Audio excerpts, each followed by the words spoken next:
When a young woman and her cat stop at a hotel on a road trip, they have no idea they're about to come face to face with paranormal madness.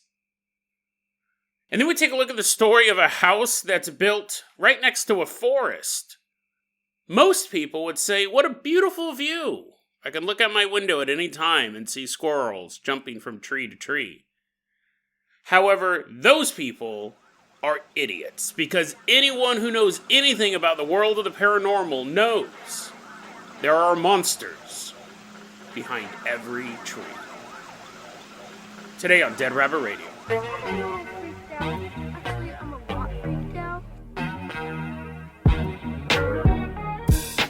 Hey everyone, welcome back to another episode of Dead Rabbit Radio. I'm your host, Jason Carpenter. I'm having a great day. Hope you guys are having a great day too. Hope you guys had an awesome weekend. Hope you guys had tons of fun hanging out, doing whatever you're doing. We got a ton of stuff to cover today. Literally, I waited before this episode started. First off, running into Dead Rabbit Command is one of our newest Patreon supporters. Everyone get on your feet and give it up for Jim Crowley. Woohoo, yeah! Wee, yay, yay! Clapping. He's doing a little dance for us. Jim, you're going to be our captain, our pilot this episode. If you guys can't support the show financially through the Patreon or other means, that's totally fine. It truly is. Just help spread the word about Dead Rabbit Radio. That helps out so much. Tell your friends, tell your family, tell everyone you know. Dead Rabbit Radio is your favorite paranormal show. Now, like I said, we have a ton of stuff to cover today, and that's true. Because first off, I got to give a shout out to Into the Obscure podcast. That's Into the Obscure podcast. All the links are going to be in the show notes. They interviewed me last week for their show. They do a paranormal interview show. It was a lot of fun. I recommend you guys checking that out. Into the Obscure podcast. Check it out. And I've not announced this on the show yet, and it's coming up soon. I don't know why it took so long. Just busy, I guess. November 10th, I will be giving a live presentation, Port Gamble, Washington, at the Port Gamble Ghost Conference. I will be giving a live presentation.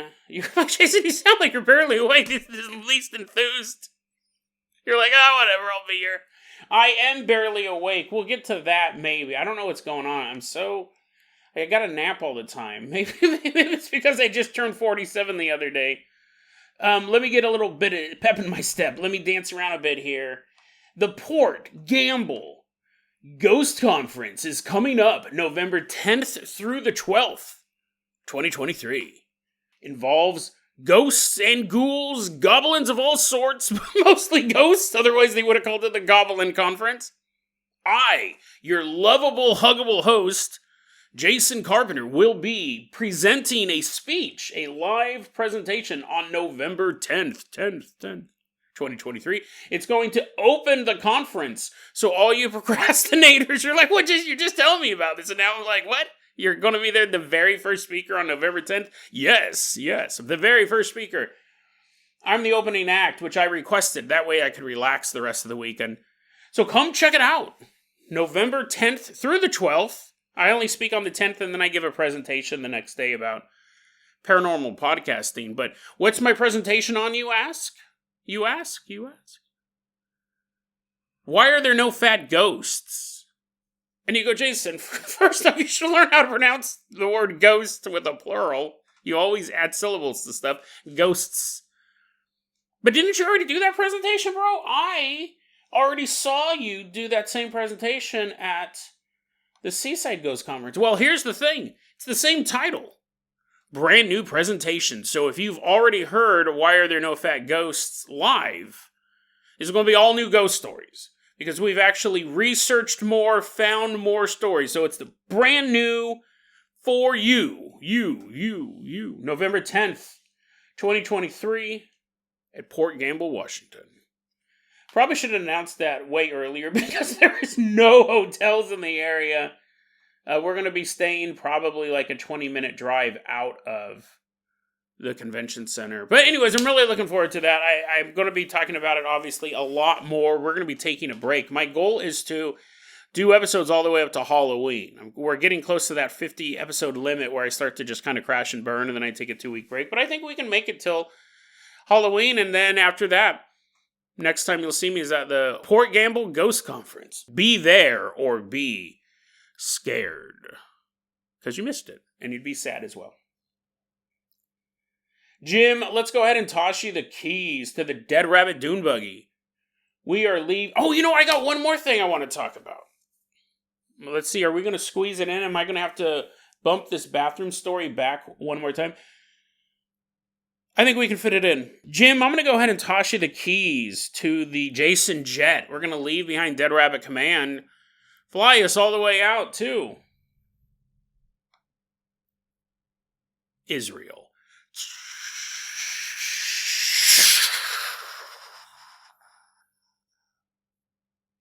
This is a super short story. I'm assuming everybody has opened the newspaper or been within earshot of someone who has read the news in the past week.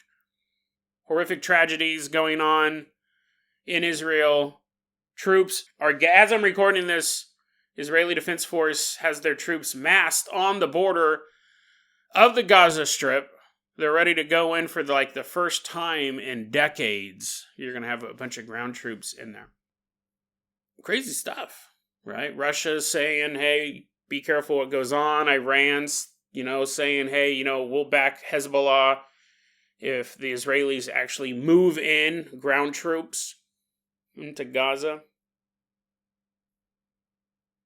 President Biden sends over, now we have 2 aircraft carriers over in that region. Not a political podcast. We're not going to get into the politics of it. But there's something really interesting going on. It's really weird. Really, really weird. Here's the thing. I suffer from anxiety attacks from time to time. It's gotten better. It's definitely gotten better. My anxiety attacks tend to mimic heart attacks. It's very common type of anxiety attack. What'll happen to me is, I'm lifting weights or I pick up something wrong and I pull a muscle in my chest. Totally normal. Wouldn't be normal if I used good form or stretched before lifting weights, but 3 or 4 hours later, I get a pain in my chest. And at that point, my brain starts going, dude, oh my God, man, you're having a heart attack. You're having a heart attack. You feel your left arm, it's getting numb. Ew, you're having a heart attack, bro. This is it. You got to pick up that phone. You got to pick up that phone and call somebody. You're sweating. That's another sign of a heart attack. You feel how fast your heart rate's going? It could stop at any minute. You're going to die. You got to call someone. You're going to die right now. It's too late. You should have called someone a minute ago. It's too late. And this will go on, this thought process and these physical symptoms will go on from anywhere from a couple minutes to an hour. In this state of extreme panic. I think technically what I have is panic attacks, not anxiety attacks. Sometimes it doesn't even have a physical symptom. It won't even be a pain in my shoulder. I might be sitting kind of in a weird way, kind of slumped over playing video games, and I just feel weird. And then all of a sudden, I will get chest pain and arm pain. You're like, Jason, are you sure you're not actually having heart attacks? I have gone to the emergency room more than once through my life. There are ways to test if you've had a heart attack, blood tests, they can do all this stuff. I've never had a heart attack. But it's always a panic attack. It's always an anxiety attack. It's always nothing.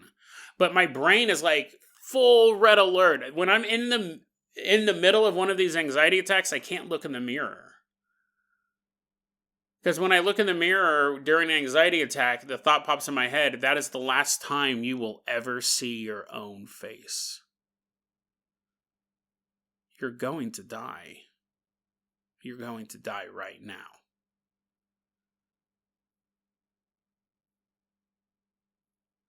But I don't.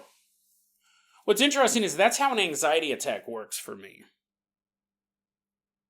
But longtime listeners of the show will know I have had real medical emergencies. The one, I haven't had one in a couple years now. But the one that I had a couple times was an AFib. My heart would go out of rhythm. We think we figured it out. It was having to do with acid reflux and sleeping and my esophagus punching against my heart, throwing it out of rhythm. Because since I started watching more the spicy foods I eat before bedtime, not laying down, right after I had a giant meal, all this stuff is pretty much eliminated. I haven't had an AFib in a couple years. But the first time I had an AFib, I was fully awake. I didn't wake up in AFib. I was sitting there and I was drinking water. I was eating a bunch of garbage that day, had a ton of caffeine. I was drinking water and my heart went out of rhythm. And that's what AFib is. My heart rate will beat 180, 200 beats per minute. But it won't go da-dun, da-dun, da-dun, da-dun, da-dun, da-dun, da-dun, da-dun, da-dun. It'll go dun-dun-dun-dun-dun, dun-dun, dun-dun.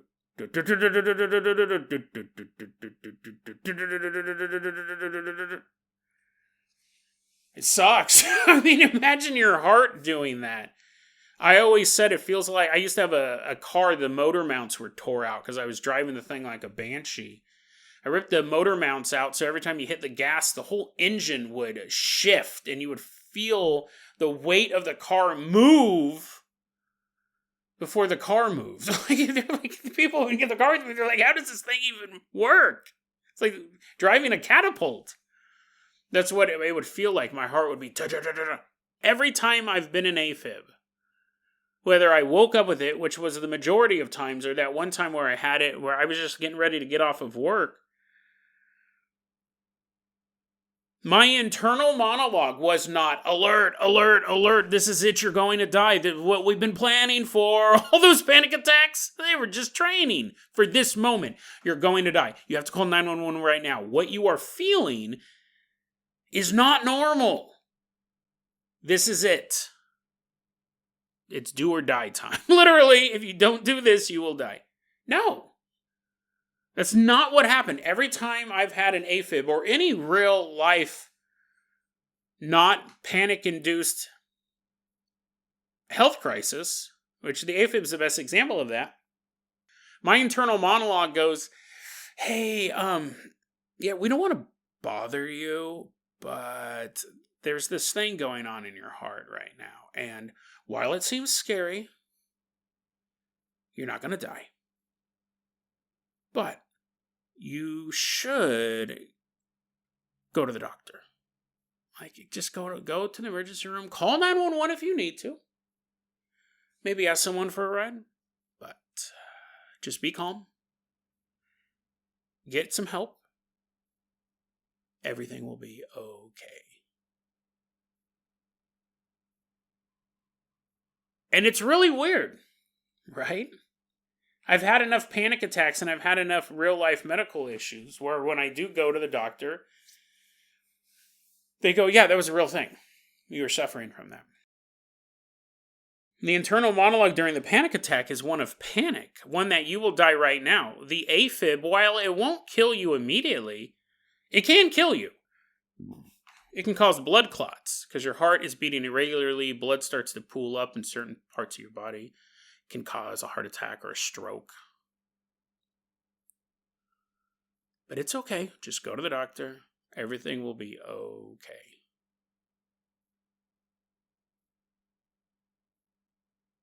What does any of this have to do with Israel? Really, what does any of this have to do with paranormal, conspiracy, or true crime? The subject matter of this podcast. Well, here's the thing. Israel I can really speak mostly from the Christian faith because that's how I was raised, but the nation of Israel plays an important part, not just obviously in the life of Jesus because he was, hanging out over there, but when Israel's back is against the wall, when the whole world turns on the nation of Israel, that is when Jesus is supposed to return. That is the end days. Or as Arnold Schwarzenegger would call it, the end of days. Armageddon, the Battle of Armageddon, is not just a word that was made up. There's actually a field called Megiddo. Armageddon is like the French translation of that. Megiddo is a location in Israel, where all of the armies, the last remaining survivors after all of these other horrible cataclysms that are supposed to happen, meet in Megiddo, the good guys and the bad guys. It's this giant Lord of the Rings level fight to finally determine who wins, good versus evil. Israel, the attack of Israel, the fall of Israel, the rebuilding of Israel, all of these are very, very important pieces of Christian end-time theology. Israel is very, very important to the Christians, and most Western conspiracy theory is born out of that as well. Stories of the Illuminati, they're always Satan worshippers, right? They're always trying to bring about the Antichrist or prevent the return of Christ. They're always talking about wiping Christianity off of the map, out of the globe. Western conspiracy theory is deeply, deeply soaked in Christian theology, especially end-time stories. And it's kind of a given. It's kind of a given that whenever something bad happens in the Middle East, because I grew up like this, not just hearing it. My father was a Southern Baptist minister, and he wasn't a fire and brimstone minister. We didn't get it all the time into the world being pushed down our throat. But obviously, being part of that church, you would pick it up by osmosis. Whenever there happened to be some big event in the Middle East growing up, adults around me would be thinking, is this the beginning of the end? Are these the end days? Is the final battles about to be set off?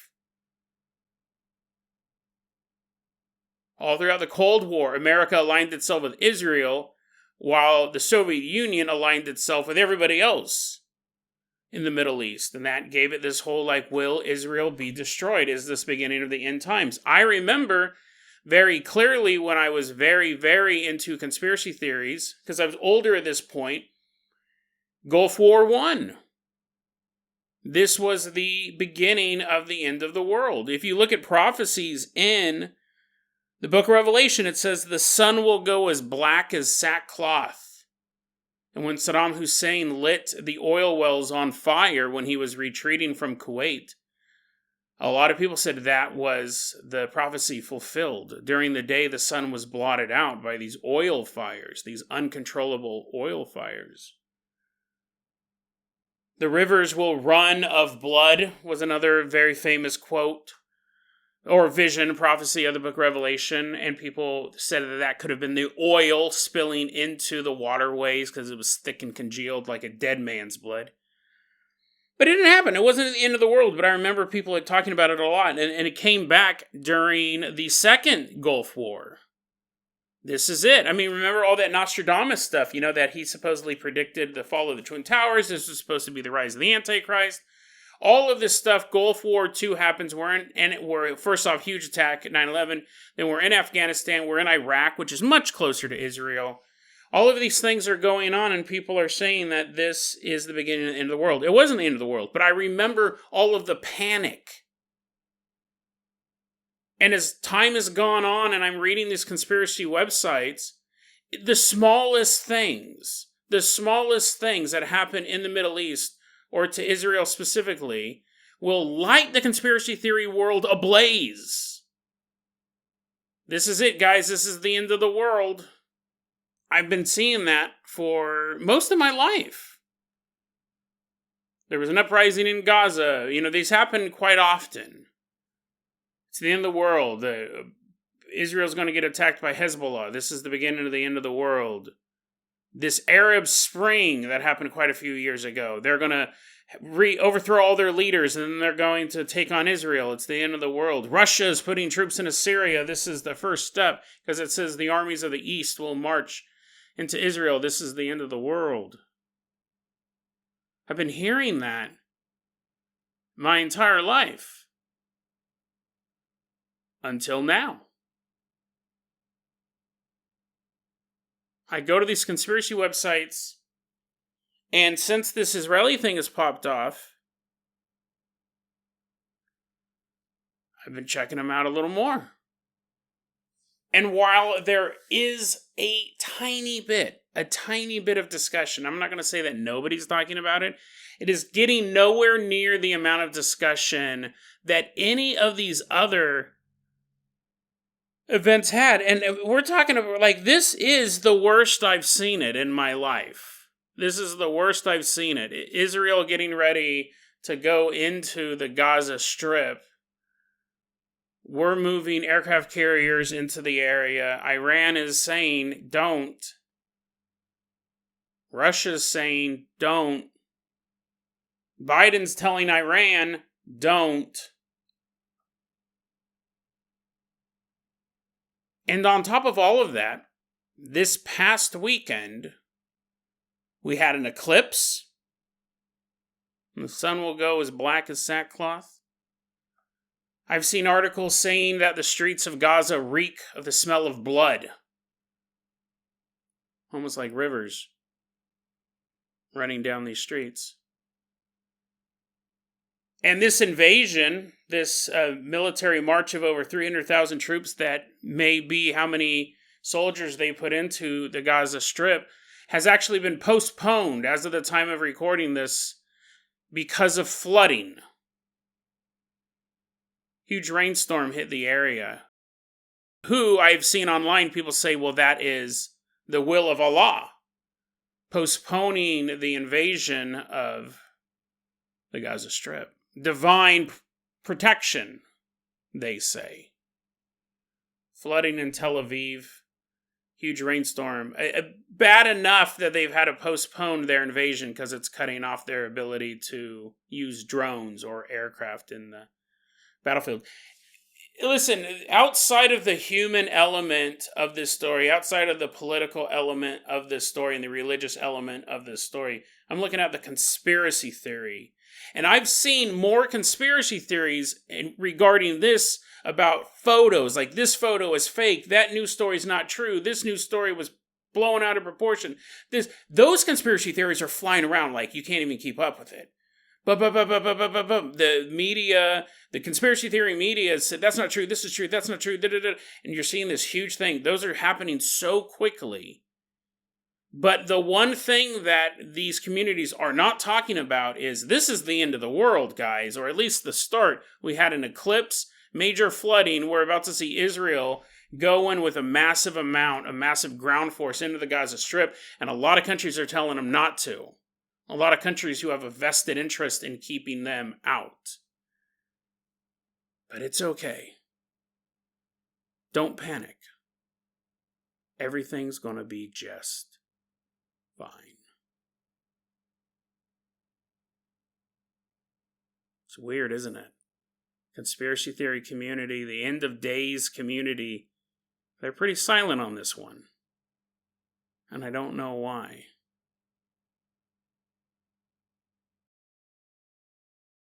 Hey, Jim, can you hear me? Jim Crowley. This is the craziest episode.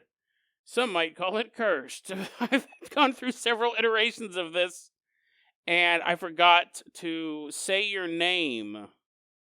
It's been a nightmare. So anyways, Jim Crowley, you get the studio mic that I usually use when I'm playing Fortnite and yelling at 10-year-olds. Jim Crowley, I'm going to go ahead and toss you the keys to the world-famous Carpenter copter. We are leaving behind the Middle East. Fly us all the way out to a house at the edge of the woods.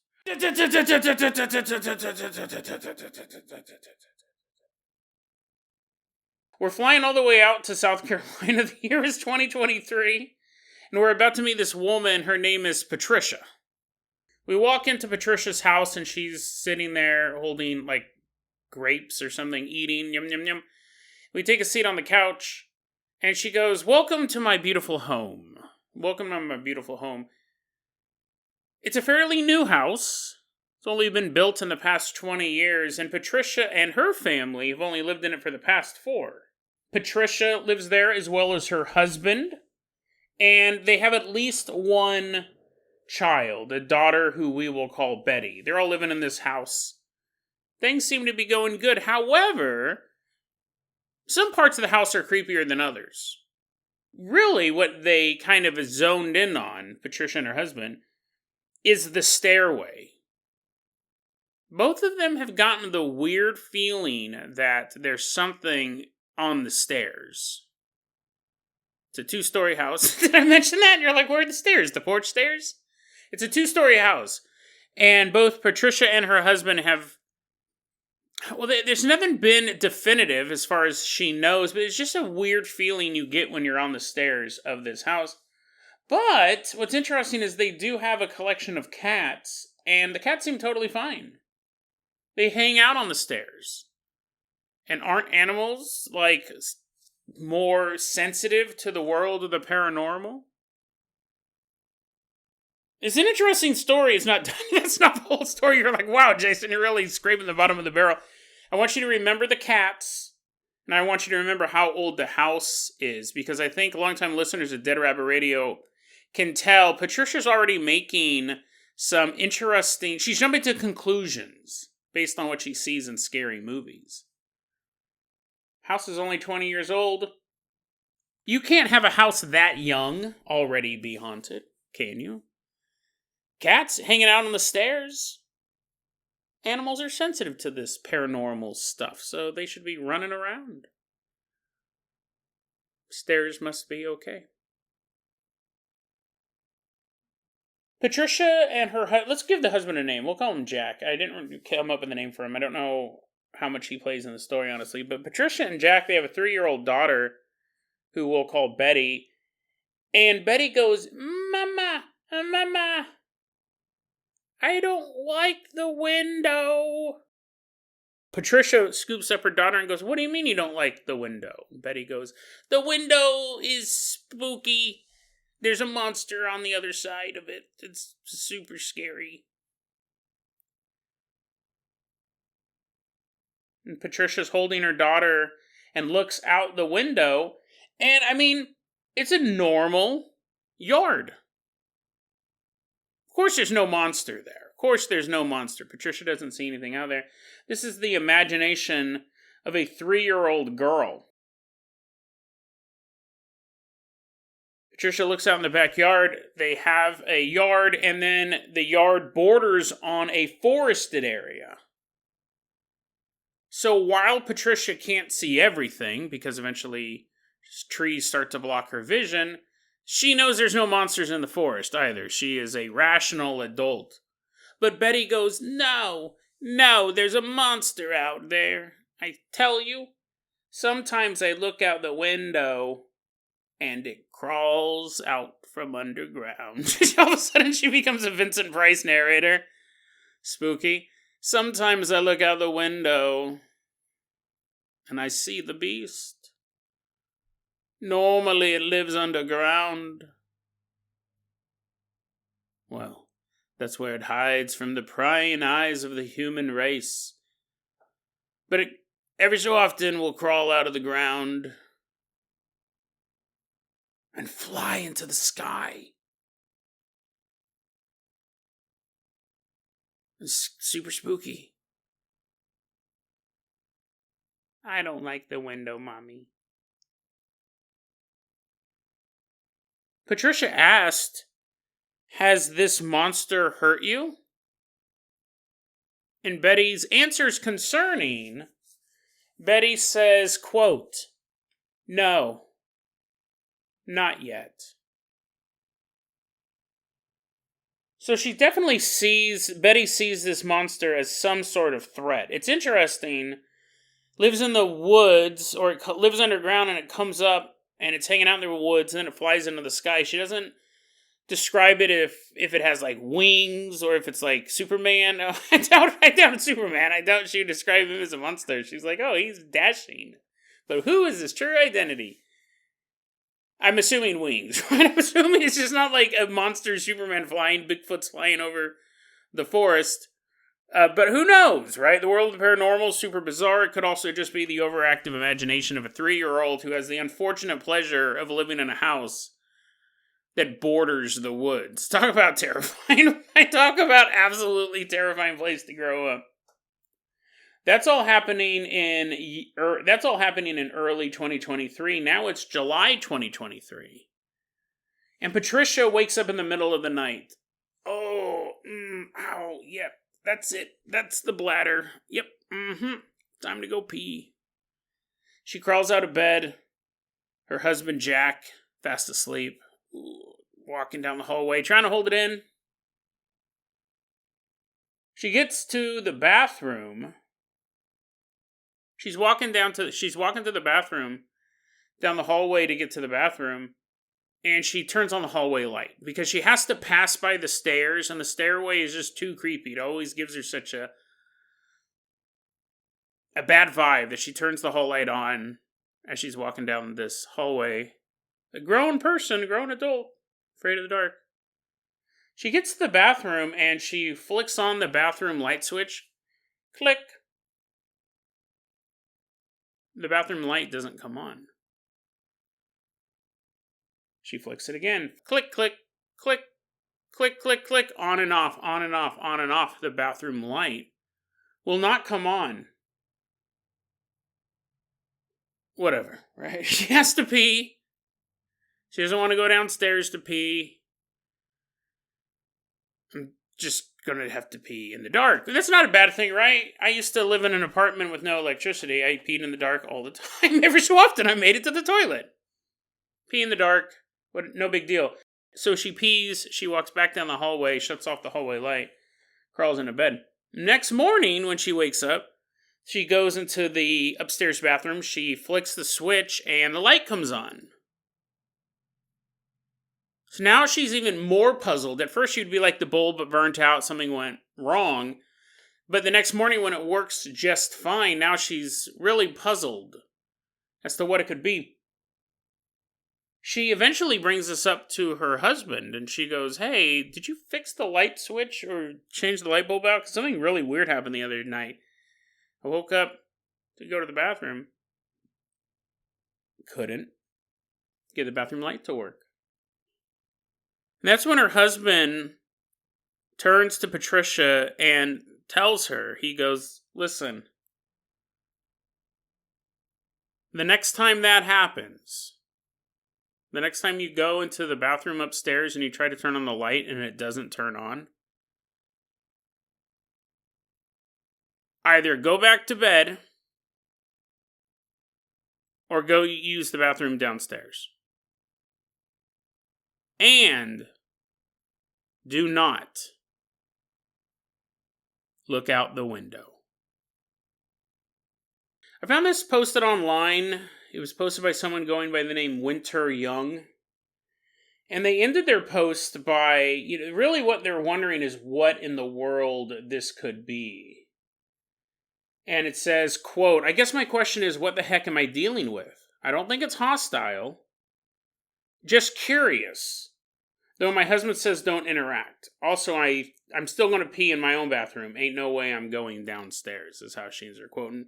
We can kind of take that as grammatically pretty rough sentence, but, I can't pronounce words, so who am I to judge? This story has all of those elements, right? You have a person who probably their only paranormal experience is through watching movies and scary books. So you don't think a house that is only 20 years old could be haunted. The house itself is 20 years old. The land that it's built on is 6.5 billion years old? A lot of times people look at the structure itself and miss out that the land that your brand new house is built on could be charged with all sorts of positive or negative energy, because that piece of land is as old as the earth itself, relatively speaking. I know that islands are being formed by volcanoes. Just go with me on this. You could argue that most land we walk on is at least hundreds of millions of years old. People will be like, no, actually, Papua New Guinea is not 6.4 billion. You gotta understand. Okay, so who knows who died there? Who knows who died on that patch of land? Also, building a house next to a forest, you're just kind of asking for spooky stuff. You're just asking for spooky stuff to happen. I don't think it's a spirit. I don't think it's a spirit. I think, if anything, it's close. In the Venn diagram of things, I don't think it's a pure cryptid. I don't think it's a pure spirit. It could be something in the middle. It could be something more like the boogeyman. I don't think this thing is a ghost. I think this thing is a monster. It definitely is a monster, but it has ghost-like abilities. It probably is in the house from time to time. It probably is what's making them feel uncomfortable on the stairs. But there's a bigger issue here. She's wondering, what is it? There's a big issue here, and I think you guys probably all picked up on it. Jack, the husband, knows way more about this than she does. Not only was he fully aware that something was outside this house. The weird feeling on the staircase, it could be something different. But the husband knew there was something outside this house. Not only did he know there was something outside this house, he knew the rules. Don't go to the bathroom. If you go in there and the lights shut off, don't look out the window. Either go back to bed, hold it in, pee the bed, or go to a different bathroom. Go to the one downstairs. Even though the stairway's creepy, go down there. He knew there was something outside the house. When the daughter, Betty, was talking about, it's scary, Mommy, there's something outside. If Jack overheard that conversation or Patricia relayed it to him later, Jack wouldn't know that Betty was telling the truth. Jack would know that his daughter had also seen this beast in the darkness.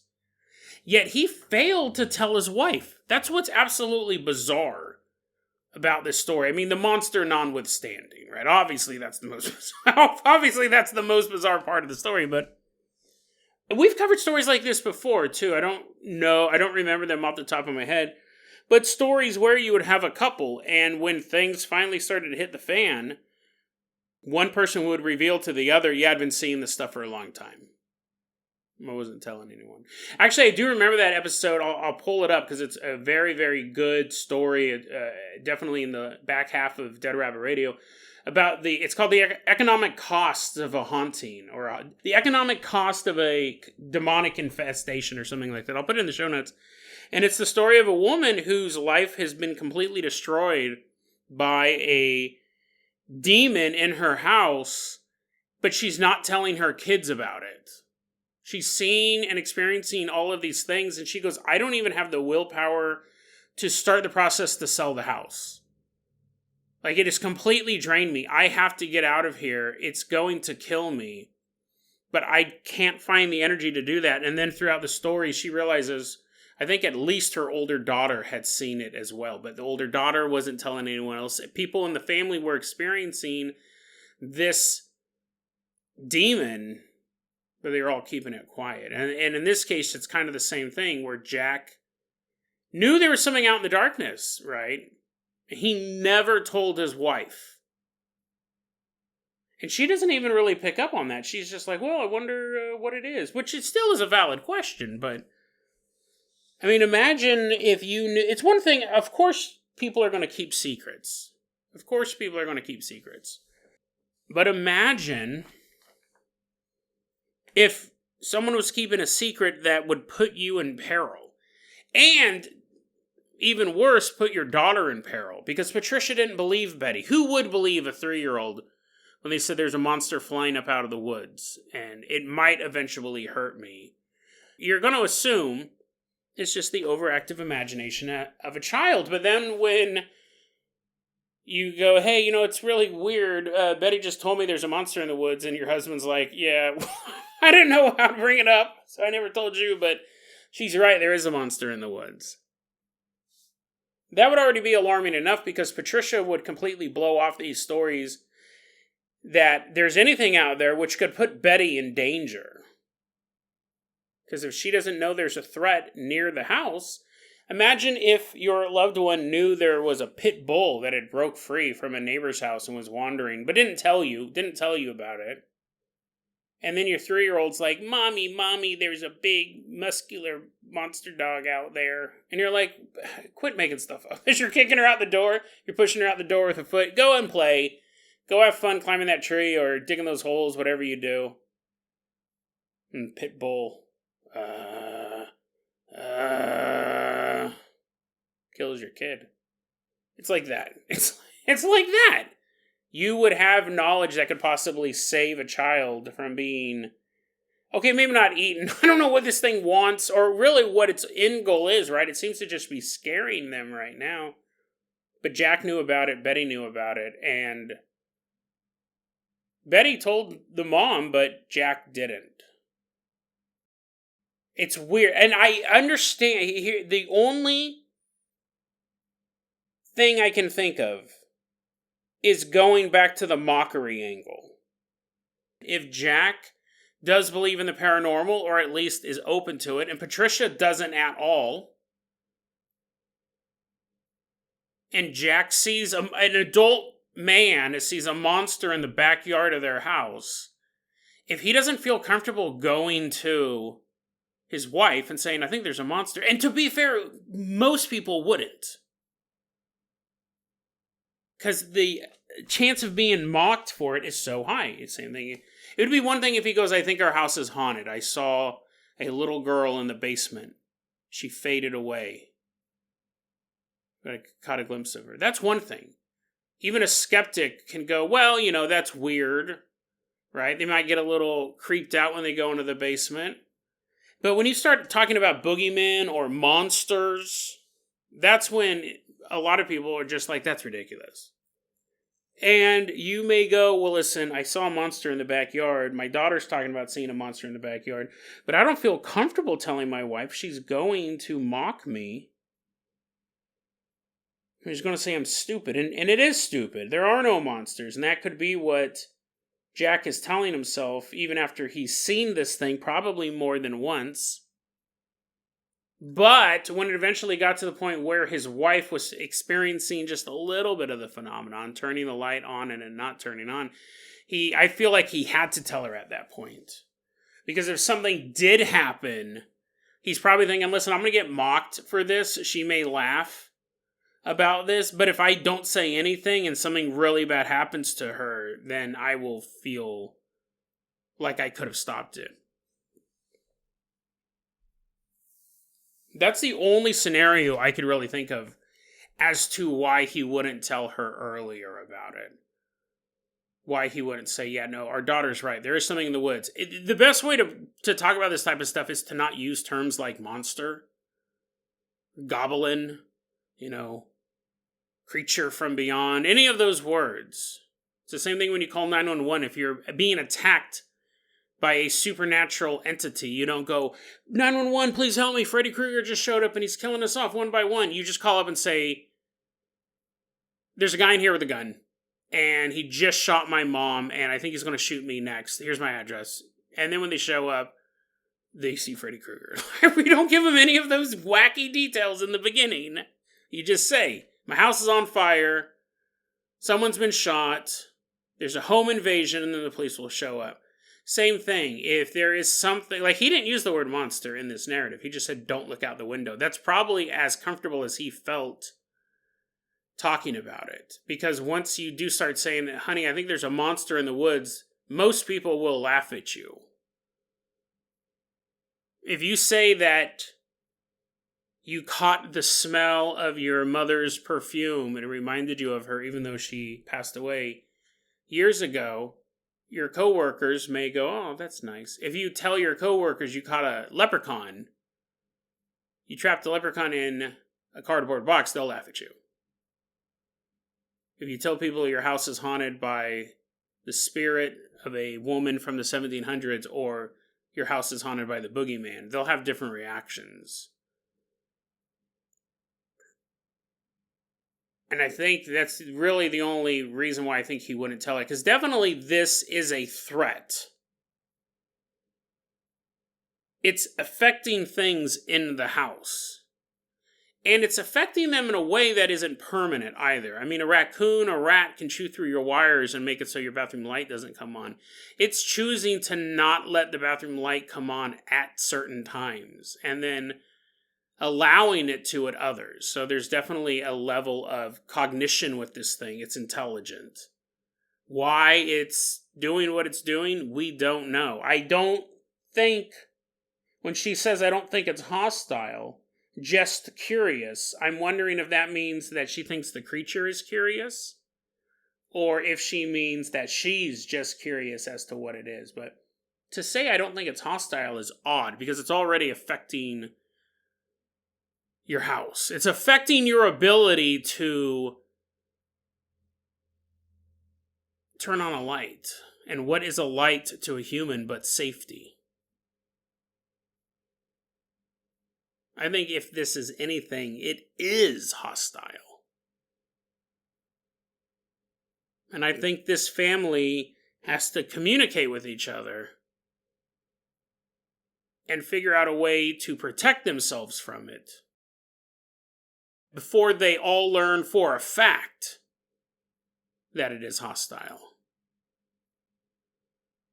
It hasn't hurt anyone in the family. At least, not yet.